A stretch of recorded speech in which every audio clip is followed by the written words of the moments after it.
Hello and welcome to another episode of What's to Watch Today in reinvent, or Marcia and her friends chatting about random things. Well, AWS and serverless things, not that random.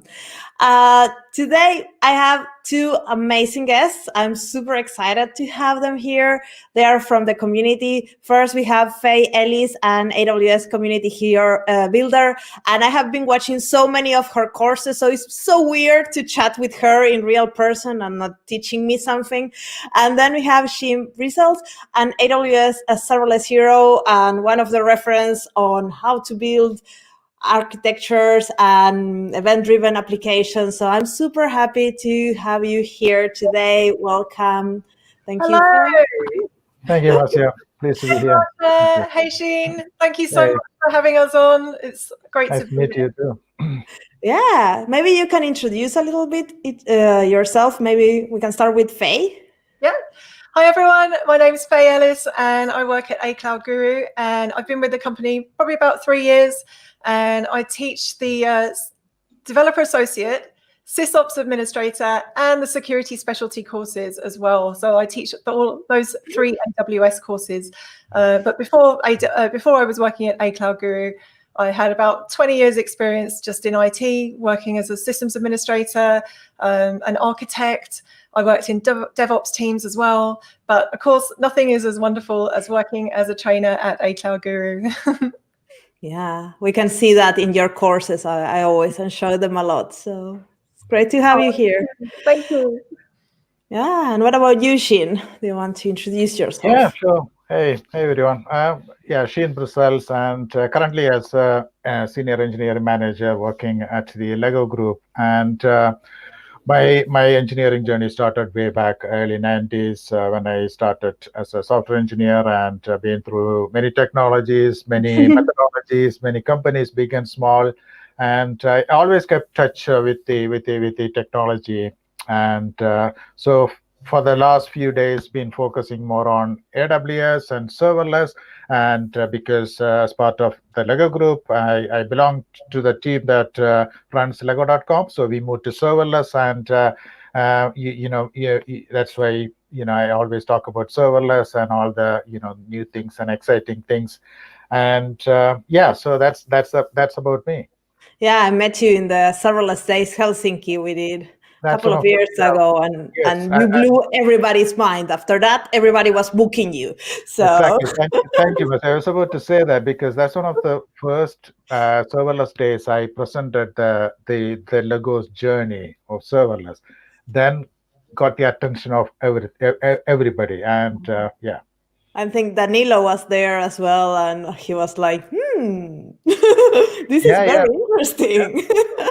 Soon after, Jeff Barr reached out and asking for the talk slides, and it was such an experience. I really like that serverless days actually Helsinki, because best interaction with the audience. There are so many interactions and questions people asked. But I think Lego in the Nordics is one of the things that we love. It's like, so it was when we saw the Lego talk, we didn't know who, because it was anonymous, and also we didn't know you because you didn't have Twitter. You were not like a very known person by then. So for us, we were like, Lego, oh, Lego. This sounds cool. Lego serverless. These are like two of the favorite things here. Yeah. It was like an unanimous thing when we were selecting the talks. Like, this needs to come here. I think the other thing I came across that day, many people thought it's like a typical lift and shift migration. And when they realized, no, this is actually a rewrite and proper serverless implementation, then, got the interest of many people to know how we did, etc. So it was really good. Yeah, it was. So I'm happy to have you here. And let's start with the first question I ask everybody. You both have been in reinvent previously. So what you're missing from reinvent this year? Oh, I'm definitely missing the people and, those random encounters when you're just walking around and someone comes and taps you on the shoulder and says hello, seeing old friends and meeting new friends and just the general buzz and the atmosphere of like new stuff happening and everyone's super excited. Yeah, I'm missing all that.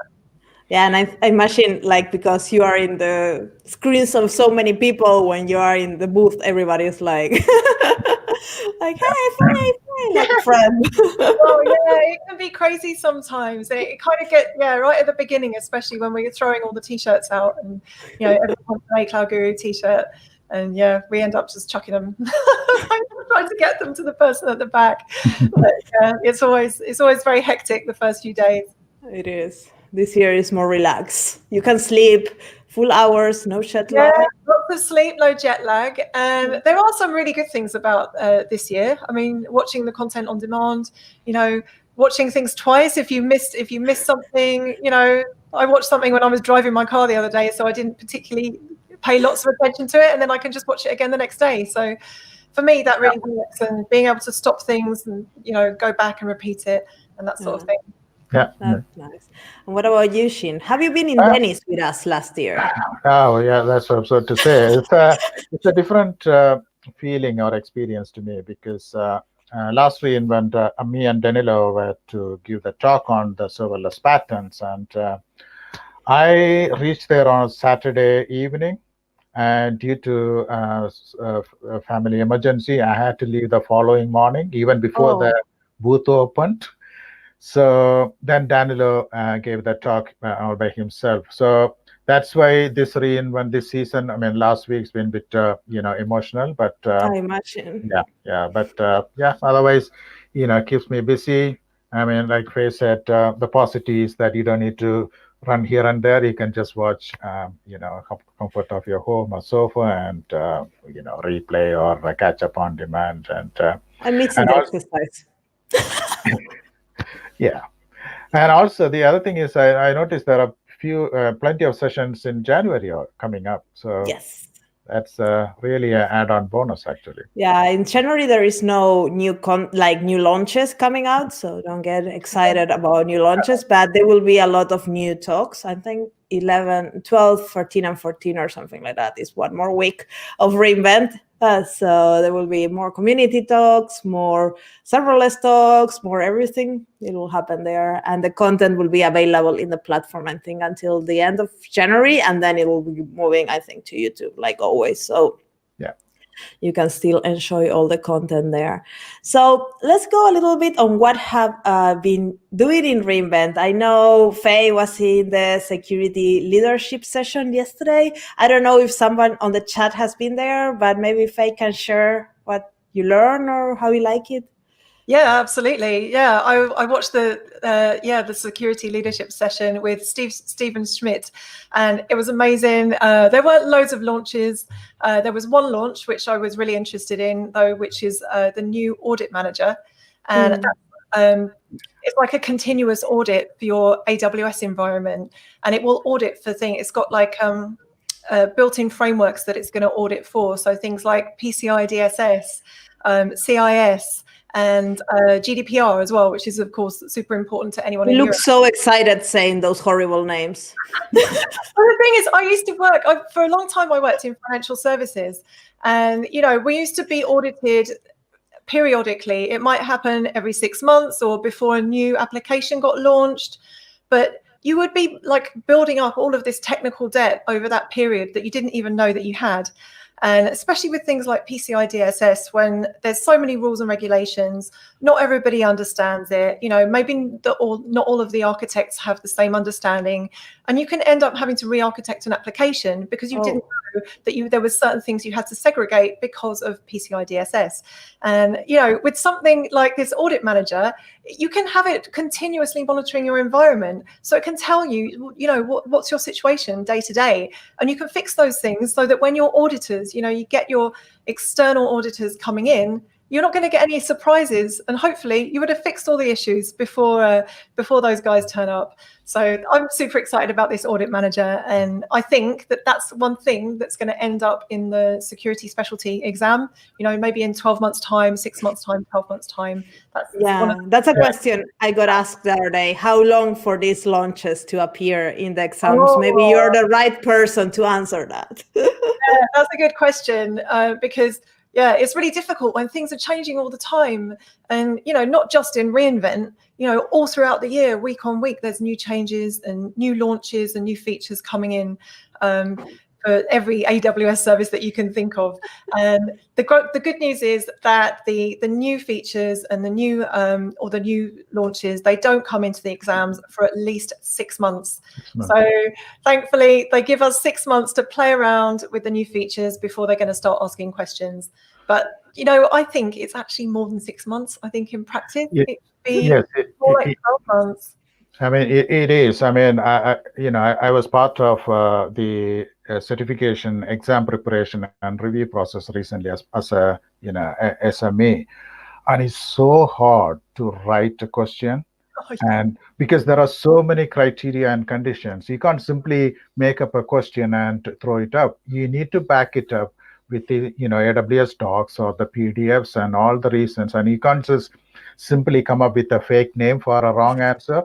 There are so many that's when I realized answering questions is far easier than writing those questions. Really, yes. So so 6 months minimum, and as Faye said, could be a longer. Does AWS notify, like in their certification page, when new versions of the exams are coming? So it means that it has the new services, or it just add them like in stealth mode? How it goes? I think it's both. I think I have noticed that the exam pool can change stealthily when you weren't looking, and then every so often they're releasing a brand new, completely new exam. Like, for example, I know that there's a new SysOps administrator exam going to come out next year. I saw that announced recently, and they do a whole beta kind of process with it. So you get the beta exam, and everybody can take that exam, and then 3 months later, the real new exam comes out. So you get a little bit of warning when there's a big exam change in a new version. But then the launches come little by little. So I think they slowly sneak things in. I think myself and a few others raised the question of a serverless specialty one or serverless specific. Waiting for that. That would be amazing. I'd love to. It happened a few months ago. I think there was a Twitter things, and got up to AWS certified team, and I think for now the developer certification is the most serverless of all of them, but it still has a lot of EC2s and things, lasting being stock. Yeah. So it will be lovely to have a fully serverless architecture kind of thing. There are plenty of things there to now cover for a serverless specific exam. So it should be cool. Because studying for the architect certification, sometimes I'm not familiar with non-serverless architecture. So for me, it's super hard to go and learn about the instance types and all that type of thing, because I never work with that. So you probably feel like you're going back in time as well, going back to the 1990s. I remember, I think Ryan, when I think the first early versions of AWS Solutions Architect Associate, he used to come with this formula of remembering the different instance types. I don't know if that is still true, because now we have so many, new types. So Mac Pixie, Mac, no, I don't know. Something like that. I remember that time. And we're always, every time a new instance type comes out, we're like, no, we have to change the mnemonic. Exactly. So we all remember the Mac Pixie duck or something. So tell us a little bit of some of the learnings of the security session, so people watching can have like a few minutes of it. So as I said, there weren't that many new launches. There was a lot of information about, how do you implement zero trust within your organization. So thinking about how to secure at your kind of infrastructure level, but then that layer of securing at an identity level as well. And it's that kind of blend which gives you that sweet spot of creating a zero trust type architecture. That's quite in trend right now, the zero trust. There are many talks on zero trust. Yeah. I think for me, it's quite a new term. I've not heard it used very much, but all of a sudden it seems to be everywhere. Yeah. And the great thing about that talk, one of my favorite things about that security leadership talk was that right at the end, he gave the top 10 things that you can do within your AWS account to put you in a really good position for, protecting your environment and, doing all of the security best practices. And I'm going to give you the top 10. I've actually written it down because I can't remember it all. So the first one is AWS organizations, and just using AWS organizations to centralize your AWS accounts, and using things like service control policies so that you can, restrict certain AWS accounts from doing certain things. Things like turning off your CloudTrail logs. You never want somebody to do that. So you can restrict that using service control policies. So that was the first one. The second one was all about understanding your usage. So measuring everything. And then once you've got a really good understanding of what's going on in your AWS account, then being able to apply restrictions and controls and security constraints to protect everything within your account. The third one was encryption, which of course is always the main thing that you should do. And he described encryption as kind of being like your last line of defense. If somebody's actually got so far into your account that they've ended up on one of your EC2 instances, if you've encrypted the data, then they're not going to be able to read it. So it's all about having that kind of layered approach. And it's so easy to do it in your databases and in your storage. So there is no excuse not to encrypt. Yeah. And like KMS integrated with so many different AWS services, there's no excuse not to do it and not to enable it. Much easier than doing it on your own in your own data center. Definitely. The next one was federation. So talking about how you grant access to resources within your AWS account, and avoiding, of course, using credentials in your application code, which I know some people still do sometimes, but all about using the security token service to federate access and give temporary access only for what you need, only for when you need it. The next one was blocking public access. And of course, there's been all these changes in S3 over the last few years, and of course even more changes recently in S3 to bring public access to the front of our minds. So don't enable public access unless it really, really, really needs to be. I think nowadays it's so hard to enable public access that you really need to do it on purpose. If not, Yeah, definitely. But that's a really good thing. Then he talked about edge protection, so protecting the edge of your network, using things like CloudFront, AWS WAF, the Web Application Firewall, to protect you against cross-site scripting and SQL injection, those common kind of attacks. You've also got AWS Shield to help protect you against DDoS attacks. And also all of those other things like auto scaling and using Route 53, things that will help you actually absorb an attack if it's actually coming your way. Automated patching was another thing that he mentioned. And he said patching is like the security vegetables. Nobody wants to do it, but you've got to do it. If you don't do it, you're dead. We have to eat our vegetables. So operating system patching if you are running EC2 instances. So happy to be in the serverless world. Patching is not my problem. No patching for me. He said no hard, soft. No hard exterior and no soft interior. So don't be like a coconut with its hard shell, all protected on the outside, but then no protection on the inside. So it's all about that, keeping those layers and protecting all the way through those kind of layers of the onion.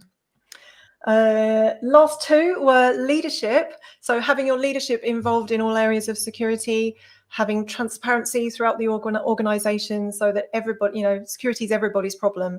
It's not just the problem for the CISO or security architect, it's all of our responsibility. So having that kind of transparency and opening up those conversations and having everybody involved in security. And then the last but not least, and actually the most important, I think, is diversity. Having a diverse workforce, bringing people on and bringing people into the security world and making it easy for them to get the skills they need to become security experts and, security architects and everything. And we need people from all different backgrounds, from all different walks of life. The worst thing for security is groupthink. If we're all thinking the same thing and doing the same thing, that's when we leave ourselves vulnerable and open to attacks. So yeah, encouraging security all over in IT is it's a big deal. And I've heard it so many times in all the sessions that I've attended. Somebody's mentioned diversity and making a career in IT available to everybody, no matter what walk of life you come from. So yeah, that's very close to mine. Excellent points, actually. And one thing to add, I think, related to a conversation we had earlier. So many times people focus on securing their estate and all sorts of things. But when it comes to data privacy, GDPR, and Faye talked about the PCI, DSS, and these things matter these days. And these also are now part of the same umbrella. I think Marcia, in your show, Nicole talked about these sort of best practices that we put in place. So these practices, and especially aligning with the well-architected serverless lens, those checklists really help to spread the knowledge, coming to your diversity point of view, spread the knowledge among the engineers to make them understand why we're doing this. So say, for example, PCI demands, because we developing a serverless payments platform, which is already in production and it's also continuously being enhanced. So we came across all these concerns: what data you can keep, for how long, how to separate personally identifiable data into different data stores and all sorts of things. And when it comes to logging, that's where people miss, actually, because these days you never know where your logs end up with, right? Because you can use third-party logging tools and so many things. So it's so important that the log statements have the proper redacting or masking or whatever mechanism you do to remove that sort of PII data and things like that. And from our corporate point of view, there is an initiative called Privacy by Design in place. So the idea is to tag something from the requirement stage all the way to production with the different privacy related tags, so that as it flows through the development cycle, things will become visible that, okay, so this has this sort of privacy elements or concerns. So all these sort of measures, along with all the security best practices, are really, really crucial these days. They are. And training developers, I think, is one of those important things that, sometimes it lets, they don't need to know about these things. But it's so much cheaper if they do it right the first time than if you have to do an audit and then fix it again. So simple things like, in my talk at the reinvent, I talked about a particular feature, the backend stuff notification. So that feature, we can actually collect emails because they register emails, so we can send. One thing we do is we remove the email as soon as we send an email out to the concerned party. So that means we don't need to keep it, or even we don't even we have a TTL to but we delete as soon as it's sent. So simple things like this help to enhance this the whole architecture of the application. Yeah, that's something I think it's very important. I remember when GDPR was in Europe, companies were getting crazy with removing log data, for example, as you were saying. That was something people were logging everything, whatever, and you need to remove it. So Sheen, tell me a little bit about what are the best launches that you heard, either pre-reinvent, after reinvent started. What are you going to take to the Lego implementation, for example? So that's so you are kind of helping me to get there. So obviously the lambda cost, the millisecond, that really helps everyone.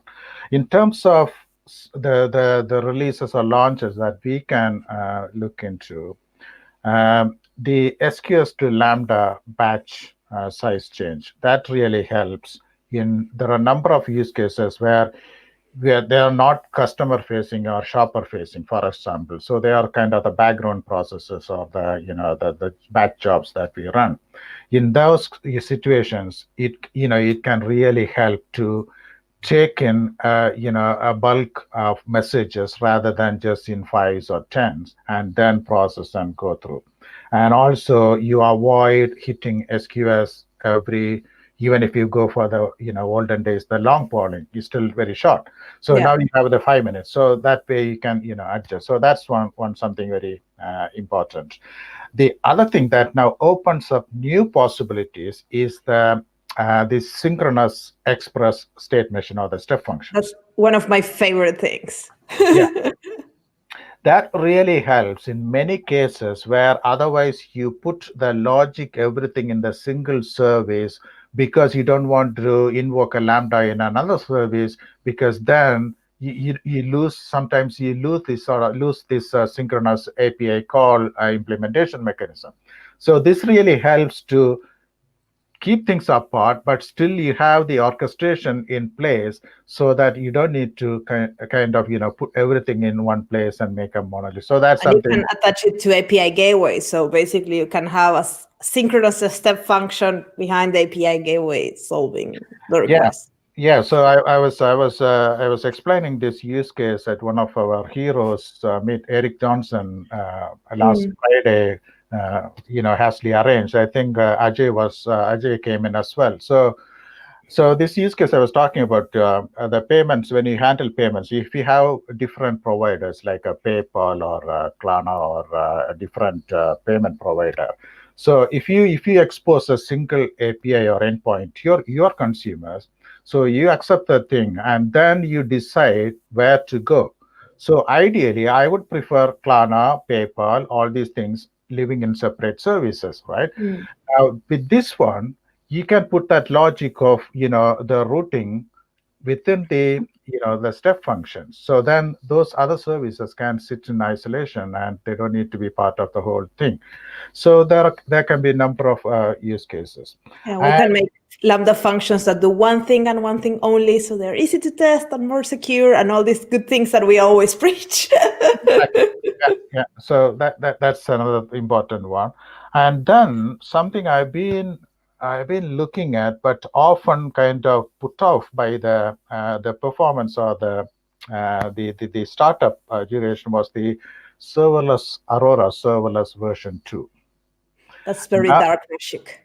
Yeah. So now you don't have these sort of cold start penalties and things. I think Jeremy Daly, he wrote a detailed blog post with the testing and the timings. So that's something really encouraging. Especially there are areas where we can use that when it comes to sort of if you want to fetch bulk data.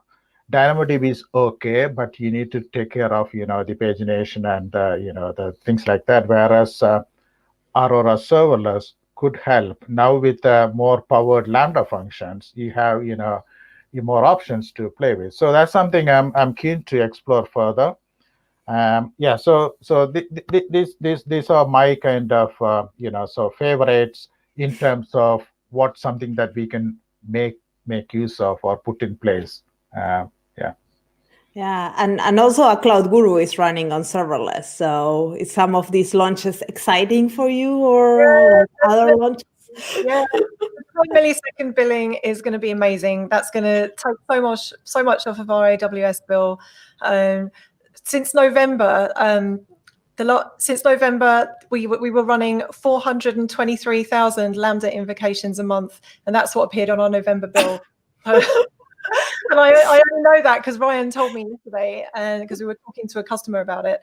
And it's crazy how many Lambda invocations are created on our website. Every time you launch a video or you start a new course or something, it's Lambda in the background, pulling a lot of that sort of stuff together.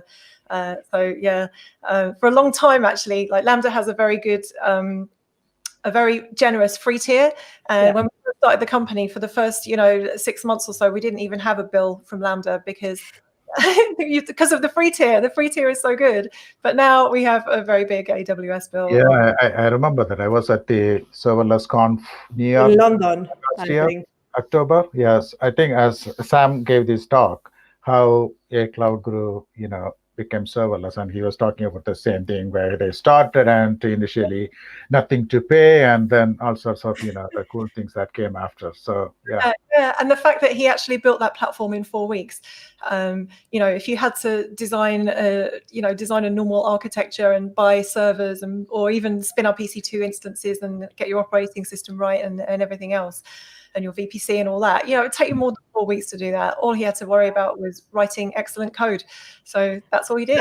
And I think nowadays it will be so much faster because when a Cloud Guru was built, I don't know, it's like 5 years or 5 years ago. So we were like, the technology was kind of in diapers. I remember because I was building my first serverless project by then, and it was nothing to what is today. We had to write our own procedures to deal with cold starts because before there was a feature to prevent you having cold starts. We had to write little health checks going out to our Lambda functions. So otherwise, you'd have a user clicking on a button and they're waiting a few seconds.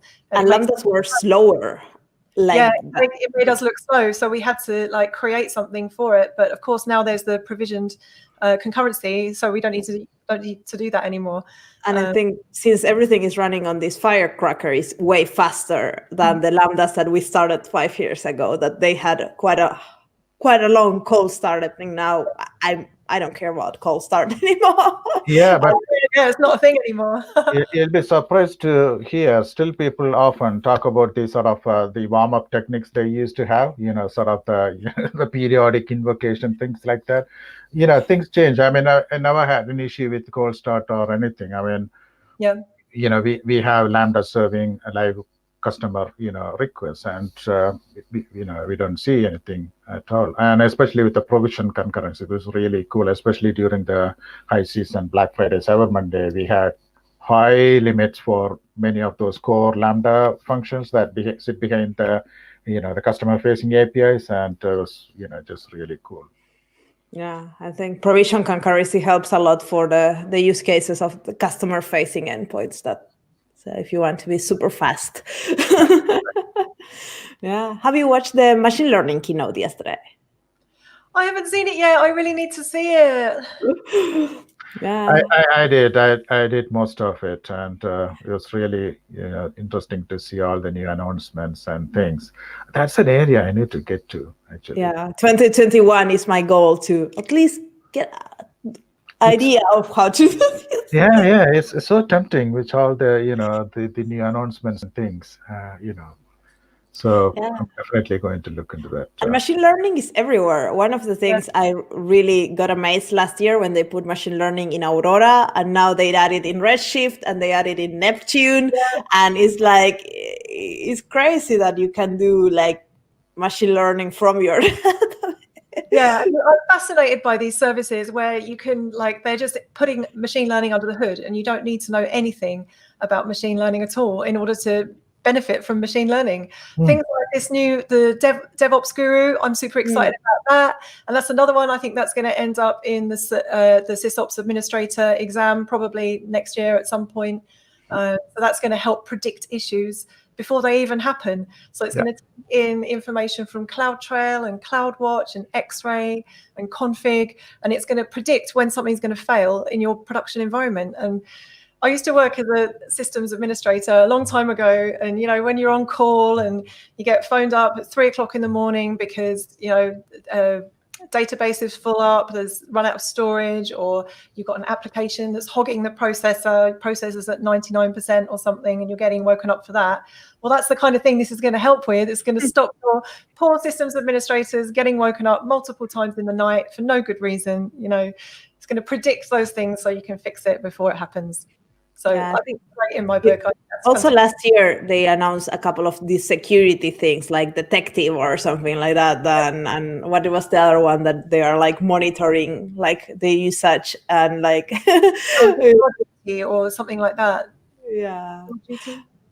I'm very bad with names of these services. I don't use them that much, but I like the idea that they are all the time looking at your AWS account.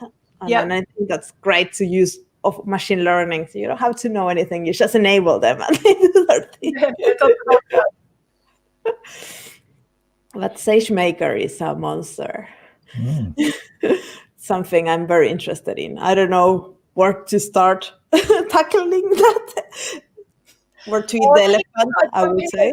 You just got to jump in. I think, try and do some hands-on labs, do some easy tasks. And actually, there's loads of sessions. Like if you search through the reinvent sessions for the like hands-on lab stuff, there's loads of machine learning stuff on there. It's to me, it's so difficult, all of that stuff, because you really need. It's really an advantage if you've got a bit of a data science background and a bit of a maths background. I don't have either of those, so it just means I have more to learn. But it's still fun. I still have a play around with it. You've got to jump in the water and start swimming, I think. Yeah, I think that's one of the reasons why. I mean, because in a big, a corporate, you can imagine there are other teams looking after things. So from our end, we stream all the events and the data to somewhere else for the data lake and the data scientists to work on. So that's why certain areas we can't really, get into, even though it looks interesting. But at least personal level, I'll catch up on that next year. Yeah, I'm pretty sure I will never be a super expert, but at least to be able to understand how to run it and how to try things and how to get something out from small, like hello world machine learning. That makes me happy. Because when I studied like million years ago, we learned about machine learning, but it was all in theory. We never got to put it into any practice. So it's like we talk about deep neurons and like the machines and how you build these things and the layers and blah, blah, blah. But there was no system where we could try this. Yeah, you need the both. I think you need the blend of the theory and the practice as well. Not one without the other isn't going to give you the whole picture. But the theory is super important. I think it's more. It's very there's a whole lot of thought before you even start building anything. One person I know of is Dadilo. He is good on that side as well. He's on the machine learning, and I think there was a talk where he touched upon those ends as well. So, he has one in Lambda actually doing all kind of scale. Yeah, I'm putting the talk in the screen because he's doing that all with Lambda, and it's called Analyzing Data in Any Scale with AWS Lambda. Yeah. Yes, that's something I have in my list to watch. That's why I remember. I have not watched it yet. It's available, so if you want to watch it. Well, I think yesterday we were talking with Danilo about that one because it sounds very, very interesting, at least for me, that I want to learn this. But the machine learning keynote, I like that it has a little bit of everything for everybody. So it touched on the SageMaker for a while, and then it moved into bringing machine learning to developers wherever they are, and the databases, and also the services like the industrial services, and how they can be really put in the end user, basically these industries or healthcare or things like that. So I kind of like that a lot because it's easier for somebody like me to understand an industry plant. And if you put sensors here and they're all sending information, then you have machine learning processing it. You don't need to touch it. So that's more closer to what I can understand. So I like the keynote. I think that's why I like Matt Wood's talks, where he brings in more understandable, practical, explanation to these things. So. Yeah, the example with the pencil factory, I think it was quite good to understand where all these, he put an example of a pencil factory, and there was this lookout for vision, lookout for equipment, Monitron and Panorama, where each of these services and gadgets will fit into this pencil in the industrial plant.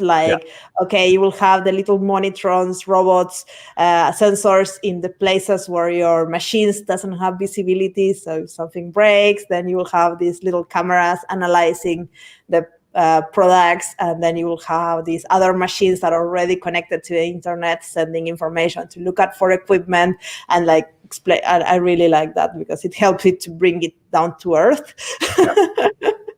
But sometimes it can be hard. And so tell me, what are you watching? What is in the plan for, or what will you recommend to the audience that they need to watch? I recommend if you haven't already watched the security leadership session, definitely watch that on demand when it comes out, because I think that's important. On Friday. Yeah. And also, there's an infrastructure keynote on Thursday if you're interested. For anyone interested in infrastructure.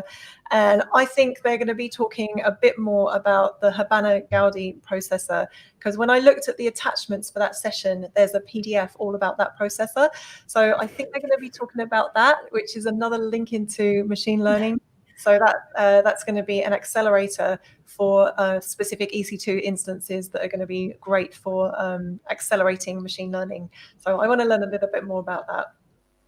Yeah. What about you, Sheen?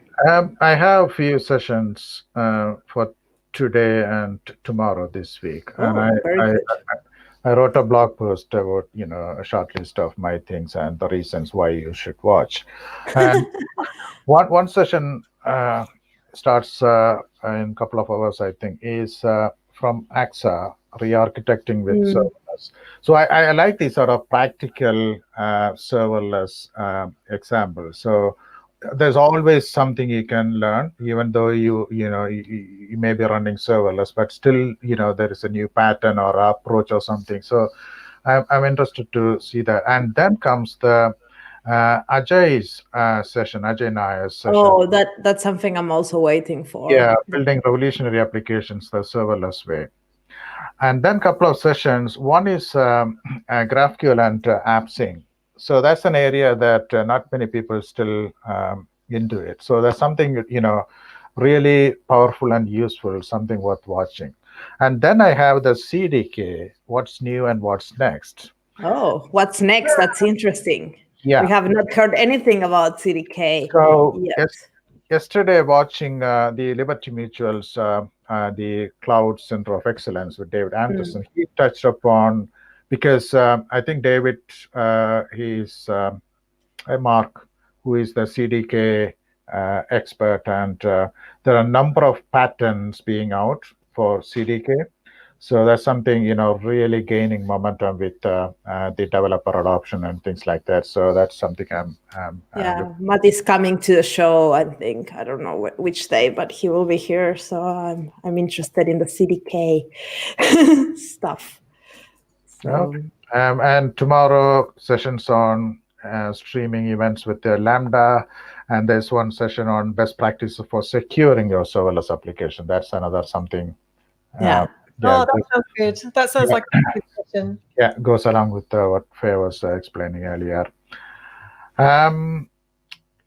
So then there's another one later on tomorrow is about, I think, the land registry in Scotland and their use case, how they moved 500 years of documents and things to serverless. So another, the hands-on real experience story, something I'm keen to watch. I'm always happy to hear customers tell the stories because, well, you can learn a lot of the things that are in the reinvent talks on documentation, but when customers come and tell you the real things and how they are doing it, you get like, it really brings it to life, doesn't it? For me, it's like I really enjoy it, and I think serverless has made like sometimes the architecture talks are, because the whole architecture becomes so simplified that it's way easier to understand than some time ago when they come with these monstrous things that we're doing. Like now it's like, okay, this is my microservice. It's so cute and it's so easy to explain. I remember Jan.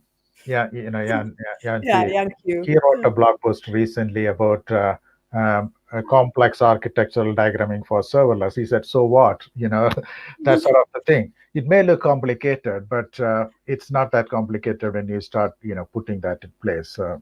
No, and I think one of the reasons is because before we have little boxes that when you zoom into the box, there was still complexity. Now we have everything is there. Yeah. It's totally transparent. So it might look very busy, but you don't have to dig more. Exactly. So I agree with Jan, and I think I've been stealing his diagram of this social network so many times that he has built that is an explosion of things to show complex things, and then I always come back to to tell like, yeah, it's not complex, everything is there. But I think you already mentioned a lot of the sessions that I was planning to mention, but I want to mention one that is coming that is called I Didn't Know Some Could Do That. And then Yeah, that one sounds yeah. brilliant. Yeah. Yeah, I think that's maybe a introductory, not introductory, but maybe if you are very familiar with some might already be like, okay. But I think it's always nice for people getting started to know what is the power of some, because if you are using CloudFormation or you are really starting out, some is extremely powerful and you can model quite a lot of things there. So I think this is one of the sessions that I think is good to watch. And then another one that I would like to talk is about the Builders Library. I don't know, have you watched some of the sessions in the Builders Library? I haven't seen any. So the Builders Library is a Amazon.com track. Oh, yeah. Or kind of, it's AWS, Amazon, but about our own services. Yeah, I did see one on there.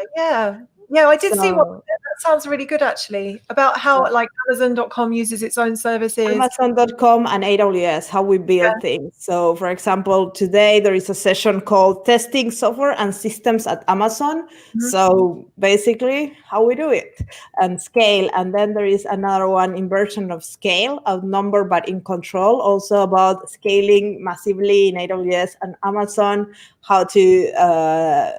how it's done, because I think the scale that is in this organization is crazy, and seeing how everything works inside there. These are sessions that are kind of aligned to the Builders Library that was launched last year. This kind of library of documents written by the principal engineers and chief engineers that have been working on these massive problems inside Amazon and AWS, and these are talks in those lines. So was talks already on monitoring and deployment. So I think they're always very inspiring. It's like a customer coming and tell you how they do things. I will recommend that as well. And then there is many launches talks. So if you have watched the SageMaker, are you into the SageMaker and you want to get into that? All the launches have sessions attached. And I think that's something people don't know if they're new to reinvent. You always have to search after the keynote for the name of the service that was launched. And you will find these sessions that are called, for example, new launch something. And they will explain you the new launch. And they're usually the day after the keynote or the day, like 2 days after. So there is so many of these. Yeah, I've been searching for new launch as well, and because I'm obsessed with whatever's new, because I spend my life doing AWS, and I always want to know, okay, what's the new stuff? So I've been searching for new launch, and I found one about the EBS, basically about EBS volumes and what's new with EBS volumes, because I wanted to understand a bit more about this IO2 Block Express, the SAN in the cloud, and how that all works. So there was a little bit about that in that one. There's also one about DevOps Guru as well, which I think is going to be really good. There's one about ECS Anywhere if anyone's today. So definitely search for new launches, and you will find all the. I don't know if at least I could not use the new launch keyword. Didn't work for me. Oh, it worked for me. I've been using the service name to look for it. So are you using the Ken's Cloud Pegboard? The what? Okay, so if you look at my blog post and towards the end, there is a link to. That's called. The pegboard. No, I have not been using that. So they have. There you can do the. The search with new launch. Yeah. I put it in the screen. Awesome. Yeah, it's a really, really useful website. That's nice because the reinvent page doesn't allow you to search for new launch. Well, it allows you, but it doesn't return anything. So yeah. So that's this came handy. in very handy. And also, it has hero picks where me and many others have included the selections as well. Oh, nice. So if you want to see others' recommendation, then you can also find it there. That's a great piece of advice. But yeah, new launches, they're always fun.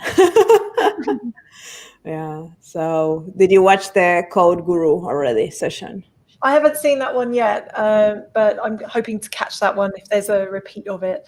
Yeah. because I think It's that coming. If it happened this week, it will come on Friday, or if not, it might be already out because at least Andy's keynote sessions were happening, I think, mostly all last week. So they should be available for watching there. But yeah, so that's a good thing, the cloud pegboard, and search for new launches. Now you're covered for. Somebody asked a question about AppSync. Okay, we can try to answer it. So have you used AppSync, any of you? I have not used it, not yet. I was going to say that's your area. Yeah, so I can take it. He's noticed that the response time of AppSync is a little bit more than REST. You mean API gateway? Can I scale AppSync to respond faster? Well, there's many things maybe involved. I don't know. Do you have caching enabled? Are you using some Dynamo behind AppSync that it might take a long time, like you're doing a scan on Dynamo, what you're doing?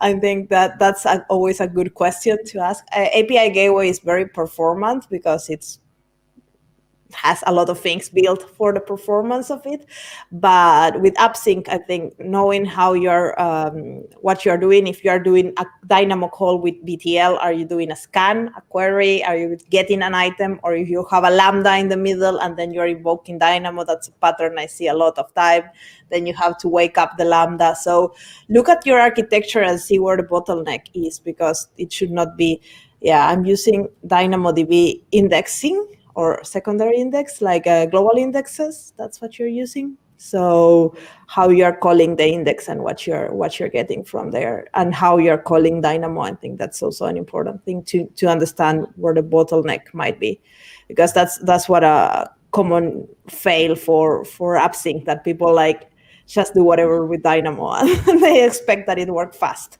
If you're scanning your table, it doesn't work fast. So that might be one reason. But yeah, so I think with all of these launches and this chat that we had today, we have covered the last couple of days of reinvent.